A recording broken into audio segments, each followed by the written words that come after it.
దేవుడికి స్తోత్రం. అందరికీ వందనాలు. అయ్యగారు ప్రార్థించి వెన్నుపూస బొక్క అన్నాడు. అప్పుడు అయితే నాకు యాక్సిడెంట్ వల్ల కలిగింది. అది 2 సంవత్సరాలు అయిపోయింది. తలకెన్ను వెన్నుపూస బొక్క నడుము ఇక్కడ దాకా బాగా నొప్పి వచ్చేది. అయితే ఒక్కసారిగా దేవుడు తాకినట్టు అనిపించింది, స్వస్థత కలిగింది.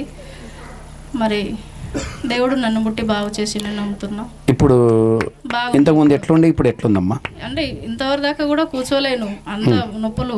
ఆ కూర్చోడానికి కూడా ఓకే అటు ఇటు మెసులుకుంటా కూర్చో. ఎన్ని రోజుల నుంచి ఇట్లా ఉంది బాధ? 2 సంవత్సరాలు అయిపోతుంది. 2 సంవత్సరాలు. ఇప్పుడు పూర్తిగా పోయిందా?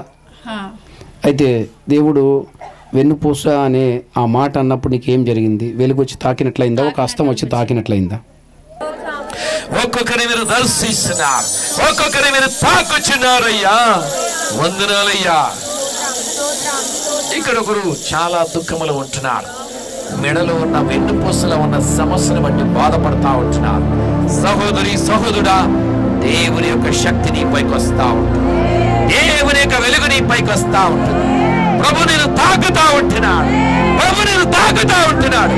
విడుదల పొందుకో, విడుదల పొందుకో. అయితే దేవుడు వెన్నుపూస అనే ఆ మాట అన్నప్పుడు నీకేం జరిగింది? వెలుగు వచ్చి తాకినట్లయిందా? ఒక హస్తం వచ్చి తాకినట్లయిందా?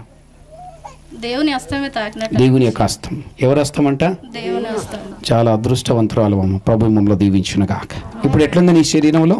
బాగుంది, అల్కా ఉంది. Okay, praise the Lord, God bless you. మరి నీ వెన్నుపూస సమస్య నాకేమైనా చెప్పావా? చెప్పలేదు. ఎవరికి చెప్పావు? దేవునికి చెప్పావు. కాబట్టి మీ సమస్యలన్నీ ఎవరికి తెలుసు? దేవునికి తెలుసు.